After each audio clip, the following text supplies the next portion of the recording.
देखते रहो।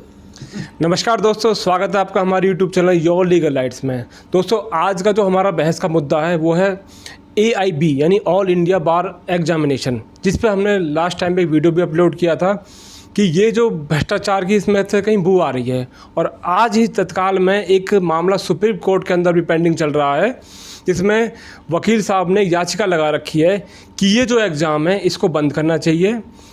BCI का तर्क है कि एडवोकेट्स की क्वालिटी इंप्रूव कर रहे हैं। आज हम अपने वकील साथियों के साथ इस बात पर चर्चा करेंगे कि इस एग्ज़ाम से क्या एडवोकेट की क्वालिटी को इम्प्रूव किया जा सकता है, या फिर ये जो एग्ज़ाम है खाली पैसे हड़पने का एक हथकंडा है बार काउंसिल ऑफ इंडिया। क्या 2010 से पहले क्या भारत के अंदर एडवोकेट प्रैक्टिस नहीं कर रहे थे, या इस एग्ज़ाम के आने के बाद कोई नया बदलाव आया है? जो 2010 से पहले जो वकील प्रैक्टिस कर रहे थे, क्या वो वकील नहीं है? क्या उनमें क्वालिटी नहीं है? और जो हमारे मेंबर बैठे हुए हैं, शायद वो भी हमारे जो इनरोल्ड हो रखे हैं, वो उन्होंने भी ये एग्ज़ाम ये क्लियर नहीं कर रखा। अगर उनकी उम्र का भी हम बात करें तो वो भी काफ़ी सीनियर हैं। अगर हम मनन कुमार मिश्रा की बात करें तो उनकी भी मेरे ख्याल में 30 से 40, जो हमारे बार काउंसिल और इंडिया के प्रेसिडेंट हैं, उनकी उम्र भी काफ़ी होगी और उन्होंने भी ये एग्ज़ाम कंडक्ट नहीं किया होगा। लेकिन आज ये एग्ज़ाम अपनी सुविधाओं के लिए, अपने अर्निंग ऑफ सोर्स के लिए वकीलों पे, नए फ्रेशर्स पे थोपा जा रहा है। स्टेट बार काउंसिल को भी पैसे देने हैं, डिस्ट्रिक्ट बार एसोसिएशन को पैसे देने हैं, और फिर बार काउंसिल ऑफ इंडिया को पैसे देने हैं। वकील क्या पैसे देने के लिए रह गए स्टेट बार काउंसिल को, या वकीलों को कुछ सुविधाएँ भी मिलेंगी? आज हम इस एग्ज़ाम की होना चाहिए, नहीं होना चाहिए, पैसे कम होने चाहिए, या जो भी तर्क हमारे साथी हमें देंगे, हम इस तर्कों को जानना चाहेंगे। सभी साथियों का स्वागत है आज की डिबेट में, और हमारा सजेशन है कि आप अपने कम समय में अपनी बात को ख़त्म करें। पहले हम शुरुआत करेंगे, हाई कोर्ट के हमारे साथी हैं योगेश कुमार शर्मा, इनका पहले ओपिनियन जानने की कोशिश करेंगे कि जो एग्ज़ाम है ये होना चाहिए, नहीं होना चाहिए। वकील साहब। नमस्कार साथियों, सबसे पहले तो मैं ये कहना चाहूँगा कि जो एग्ज़ाम होता है, बार काउंसिल जो एग्ज़ाम ले रही है, ये हमारे एनरोलमेंट के बाद एग्ज़ाम ले रही है, और हमारा लाइसेंस हो जाता है। 15 से 20 हज़ार रुपये लाइसेंस देते हैं, उसके बाद एग्ज़ाम हो रहा है। तो एग्ज़ाम ये ठीक है, यदि बार काउंसिल इस तरह का कुछ वो रखना चाह रही है तो उसको पहले रखे, उसके बाद लाइसेंस डिस्ट्रीब्यूट करे। पहले एग्ज़ाम पहले फ़ीस ले रहे हैं, सपोज़ करो किसी से क्लियर नहीं हो पाया, तो क्या वो फ़ीस वापस हो पाएगी? नहीं हो पाती है।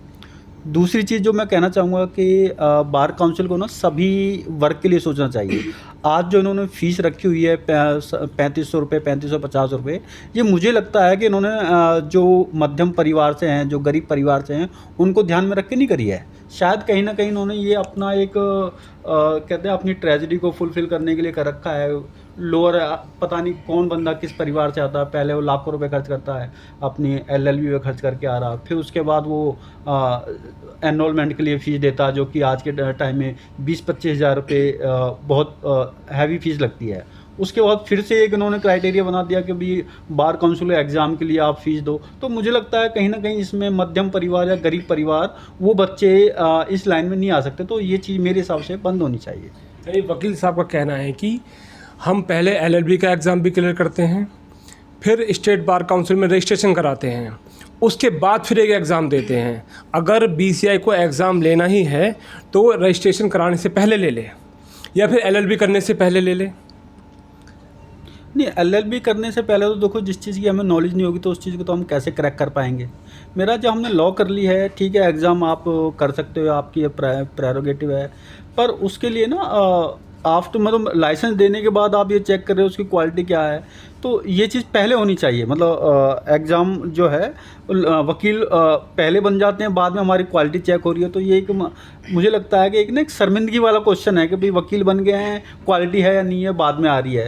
यानी आपके हिसाब से अगर 12th के बाद अगर LLB करते हैं, BA LLB, तो 8 सेमेस्टर होते हैं, तो उसने 8 सेमेस्टर भी तो उस बच्चे ने क्लियर करे हैं, वो भी तो उसने पढ़ा है, तभी तो क्लियर हुआ है। अब एक एग्ज़ाम से कैसे क्वालिफाइड हो जाएगा कि वो बच्चा क्वालिटी वाला है या बिना क्वालिटी वाला है? राइट, बिल्कुल सही बात है।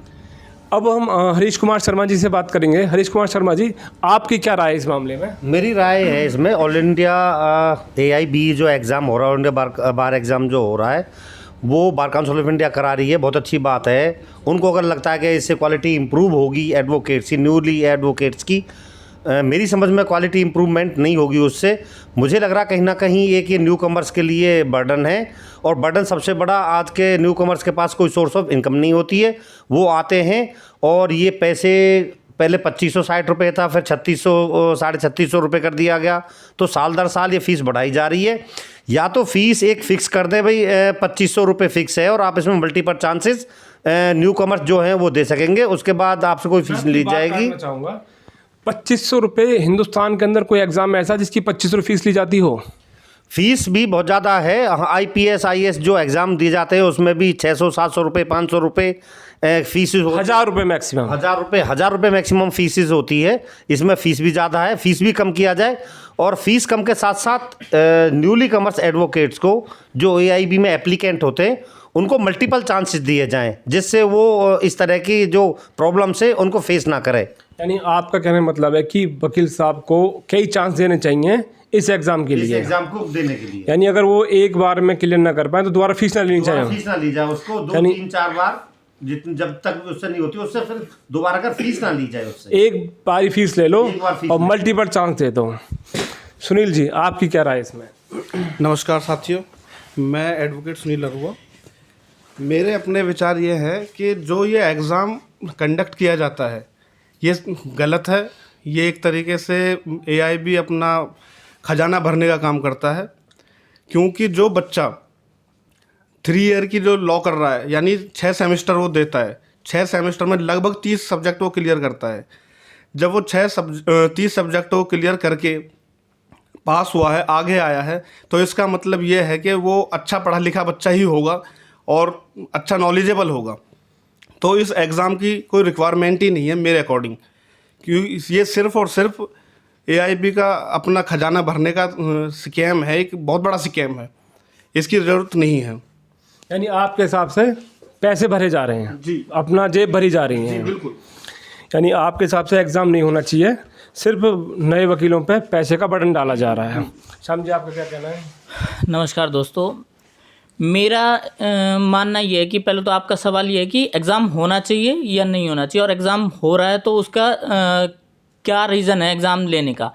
मेरा मानना है कि जैसे कि केस जो हाई कोर्ट में केस पेंडिंग है ऑल इंडिया बार पे, तो उसमें सुप्रीम कोर्ट के अंदर, सुप्रीम कोर्ट में है, सॉरी, उसमें ये कहा गया है ऑल इंडिया बार के थ्रू कि हम क्वालिटी इंप्रूव कर रहे हैं वकीलों की। वकीलों का तर्क है जी फीस लूटी जा रही है ज़बरदस्त तरीके से, और बार बार फीस बढ़ाई जा रही है। मैं इस पॉइंट पे आता हूँ, फीस एक अलग मुद्दा है, लेकिन फीस से पहले हम ये देखना है कि एग्ज़ाम होना चाहिए या नहीं। इस एग्ज़ाम का क्या मतलब क्या है? एक बच्चा पढ़ के आता है, उसको नॉलेज तो होगी, पढ़ाई करता है, 5 साल 4 साल जो भी है वो पढ़ाई करता है, उसके बाद उसको नॉलेज तो होती है लॉ की, ठीक है, तभी वो पढ़ाई का एग्ज़ाम क्लियर करके आता है। अब वकालत करने के लिए हमें चाहिए होता है पहले तो convincing power, knowledge, convincing power और प्रोसेस। हमें 3 चीज़ चाहिए होती है। हमें एग्ज़ाम कंडक्ट करा के हमें नॉलेज का तो हम पता लगा सकते हैं किसी का, लेकिन उसे क्या कन्विंसिंग पावर है, वो उसे क्लाइंट को कन्विंस कर पाता है या नहीं कर पाता, इससे क्वालिटी का पता चलता है। तो वो बार उसके लिए कुछ करती नहीं है। और तीसरी चीज़ आती है प्रोसेस।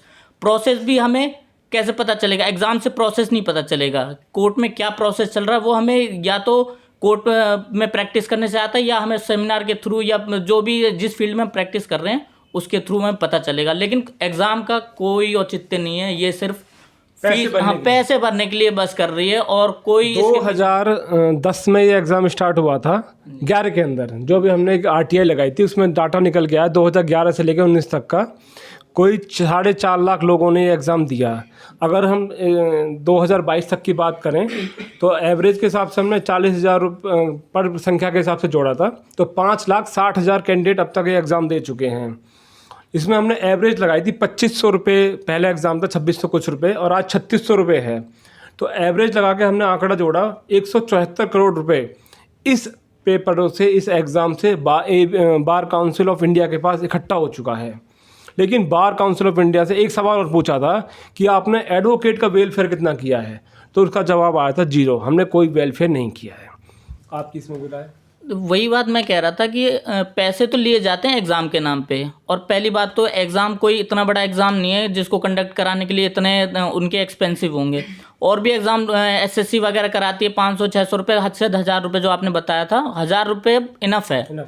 तो लेकिन इतना मोटा अमाउंट लेते हैं 3650 रुपये, ये बहुत बड़ा अमाउंट है।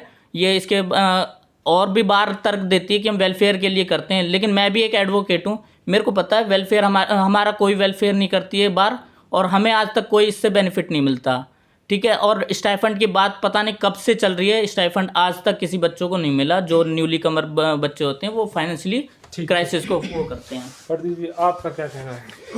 मेरा तर्क यही है दोस्तों, इसमें मेन चीज़ तो ये है कि एग्ज़ाम होना चाहिए, क्योंकि उससे जो एडवोकेट की एक मेंटलिटी पता लगती है कि किस तरह की वो नॉलेज रखता है और किस तरह के उसकी गाइडेंस है उसके पीछे, क्योंकि वो कॉलेज पास आउट करता है तो उसको सारी चीज़ों का ज्ञान होता है, तो उससे उसकी टेस्टिंग हो जाती है एक तरह की एग्ज़ाम से।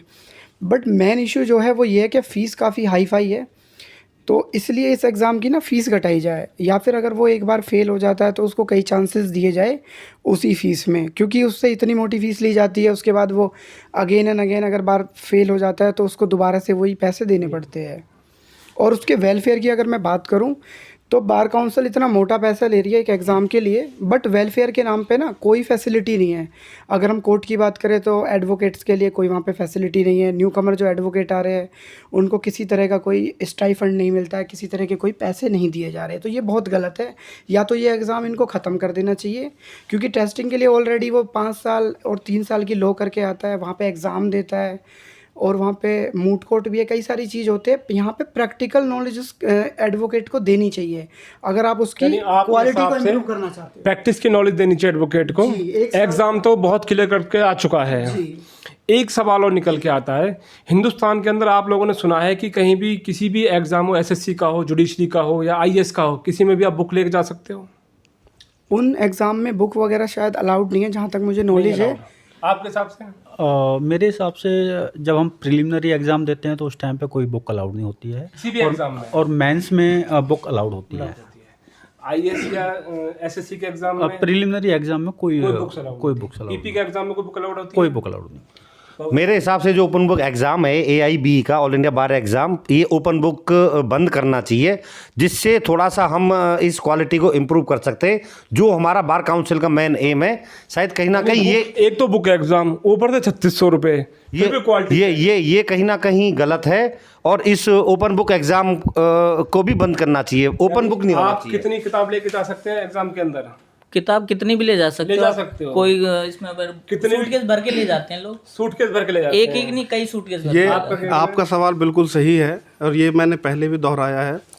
जिस एग्ज़ाम में हम बुक लेके बैठेंगे उसका फायदा 3600 रुपये देंगे, ठीक है? यानी वकील साहब, हाँ जी बिल्कुल 3600 रुपये देंगे और पूरी बैग भर के ले जाएंगे।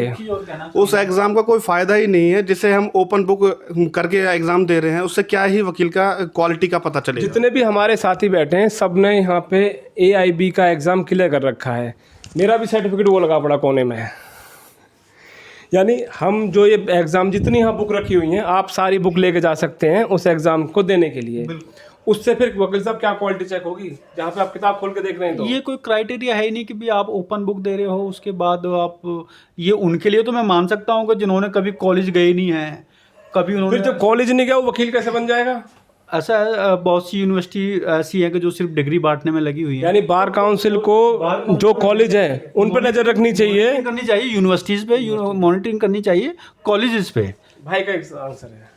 सीधा सा मतलब यही हुआ कि अगर हम किसी एग्ज़ाम को कंडक्ट करा रहे हैं और वो भी ओपन बुक, तो इससे साफ जाहिर होता है कि सिर्फ पैसा लेना ही इनका मकसद है। यानी पैसा लेना ही मकसद है। वकील साहब, पैसा लो, पैसे से कोई एतराज़ नहीं है, बट एक तो कम करना चाहिए। लेकिन पैसे से वकीलों का वेलफेयर तो करवाओ। पैसे से वकीलों का वेलफेयर होना चाहिए। दूसरा फीस कम करनी चाहिए। मेरा ये है, अगर बार काउंसिल को लगता है कि भाई एग्ज़ाम हमें लेना चाहिए, स्टडी करके ही उन्होंने किया होगा, मुझे कहीं ना कहीं ऐसा लग रहा है। ऐसा एग्जाम हिंदुस्तान में कहीं सुना है कि आप जितनी मर्जी बुक ले जाओ? ओपन बुक एग्जाम मैं पहले ही इस चीज़ के लिए मना किया, मैं पहले ही इसके लिए ऑब्जेक्शन किया है। ओपन बुक नहीं होना चाहिए। एग्जाम ओपन बुक है, उससे आप कैसे क्वालिटी चेक कर लेंगे? जो वकील साहब, ओपन बुक से कभी क्वालिटी चेक नहीं हो सकती किसी की। उससे क्वालिटी चेक होना तो संभावना नहीं है। बट एक चीज़ और मैं कहना चाहता हूँ कि जब इलेक्शन के टाइम में ये जो बार काउंसिल वाले होते हैं इतने तरह के वादे करते हैं वेलफेयर के, उस चीज़ पे कोई नकेल नहीं कसी जाती है नए एडवोकेट को परेशान करने के लिए। होना चाहिए नहीं होना चाहिए आपके हिसाब से? एग्ज़ाम अगर देखो इतने फीस लेके एग्ज़ाम करा रहे हैं तो उस एग्ज़ाम की कोई वरीयता नहीं रह जाती है, वो रद्द हो जाना Valid चाहिए। नहीं है, जीरो है। जीरो। Last point. सर कोई वैल्यू नहीं है इस एग्ज़ाम का, बुक खोल के आप एग्ज़ाम दे रहे हो, कोई वैल्यू नहीं है मेरे यानी सबसे बड़ा जो डिस्कशन निकल के आया, एक बात लास्ट, और इससे पहले भी जो एग्ज़ाम हो रहा था बड़े बड़े वकील बने हुए हैं, उन्होंने कभी ऐसे एग्ज़ाम नहीं दिए हैं अननेसेसरी। नहीं, राम जेठमलानी ने एग्जाम दिया होगा ऐसा? नहीं, उन्होंने कोई ऐसा एग्ज़ाम नहीं दिया और वो ब्रिलियंट थे अपनी फील्ड में। तो बार काउंसिल को राम जेठमलानी से सीखना चाहिए कि एग्जाम की ज़रूरत नहीं है आपके हिसाब से? बिल्कुल सीखना चाहिए, जेठमलानी सर से सीखना चाहिए और भी बड़े बड़े राजपाल जैसे एडवोकेट हैं उनसे सीखना चाहिए। और मैं ये कह रहा हूँ कि नए एडवोकेट को अगर आप सिखाना ही चाहते हैं तो उनको डेमो क्लासेस दीजिए, उनका कोर्ट में कुछ इस तरह की उनको बहुत अच्छी बात कही, डेमो क्लासेस देनी चाहिए। केस फाइलिंग और पूरा प्रोसीजर उनको सिखाइए कि भाई आईपीसी में सिर्फ पढ़ाने से बात नहीं होती, उसमें कैसे फाइलिंग करती है, और ये मतलब जो भी सीआरपीसी की प्रोसीडिंग है वो भी सिखानी चाहिए। आप उनको कोर्ट में लेके जाए क्योंकि यानी वहाँ पे प्रैक्टिस की चीज़ें हैं जी। लास्ट में सभी साथियों से डिस्कशन करने के बाद निकला जो एग्ज़ाम ओपन बुक एग्ज़ाम है जिसके लिए हमें 3600 रुपये दिए जाने पड़ रहे हैं, उसमें जो याचिका वकील साहब ने फाइल की है जहाँ तक है सही की है? मेरे हिसाब से याचिका बिल्कुल दुरुस्त है। यानी ओपन बुक एग्ज़ाम का कोई भी वैधता नहीं है, इसलिए इस एग्ज़ाम को बंद करना चाहिए और वकीलों के वेलफेयर के लिए इन स्टेट बार काउंसिल और बार काउंसिल ऑफ इंडिया को सोचना चाहिए कि उनसे इतने पैसे ना हड़पे जाएं, बल्कि जो न्यूली एडवोकेट हैं उनके वेलफेयर के लिए उनके लिए कुछ करना चाहिए। नए नए जो एडवोकेट्स आ रहे हैं 5000 10,000 कोई भी एक अमाउंट जिससे वो अपना कन्वेंस का खर्चा निकाल सकें और प्रैक्टिस में टिक सकें, उनके वेलफेयर के लिए बार काउंसिल ऑफ इंडिया और स्टेट बार काउंसिल को सोचना चाहिए और डीबीओ को डायरेक्शन देनी चाहिए जिसको फॉलो कर सकें। और कोई एक बात ऐड करना चाहूँगा यहाँ पे कि बार काउंसिल जो एग्ज़ाम कंडक्ट कराती है वो हमें पहले लाइसेंस दे देती है। हम 2 साल में 3 साल में, बहुत बंदे ऐसे हैं 4 साल में उसको पास कर रहे हैं।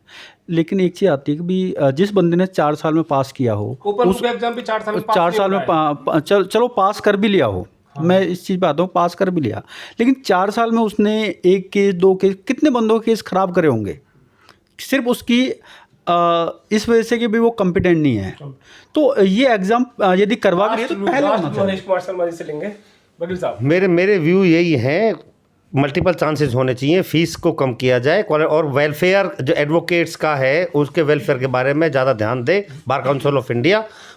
स्टेट बार काउंसिल को इंस्ट्रक्शंस पास करे कि जो न्यूली कमर है, यंगस्टर्स जो एडवोकेट्स है, उनको स्टाइफंड की व्यवस्था की जाए जिससे वो अपना 2 साल 4 साल तक एटलीस्ट अपना आने का जाने का खर्चा यानी प्रैक्टिस में जम सके, वो एक स्टैंड होना चाहिए। मैं अपने हरीश भाई जी की एक बात को खंडन करूंगा कि भाई मल्टीपल चांसेस, यदि हम मल्टीपल चांसेस को करते हैं तो एक चीज़ और भी होगी उसमें कि कोई इस एग्ज़ाम को सीरियसली नहीं लेगा, क्योंकि एक बार फीस देने वाला कोई उसको सीरियसली समझे अगली बार दे देंगे, नेक्स्ट टाइम दे देंगे, यार क्या बिगड़ रहा है हमारा। तो मेरे हिसाब से उस चीज़ पे भी इस पर कंसिडरेशन होनी चाहिए। सभी साथियों से डिस्कस करने के बाद निकला कि एग्ज़ाम नहीं होना चाहिए और ना ही इतनी फ़ीस वसूलनी चाहिए। ओपन बुक एग्ज़ाम का कोई स्टेबिलिटी बनती नहीं है, कोई वैधता बनती नहीं है, इसलिए इस एग्ज़ाम को रद्द करना चाहिए और सुप्रीम कोर्ट को भी वकीलों के हक़ में फैसला देना चाहिए।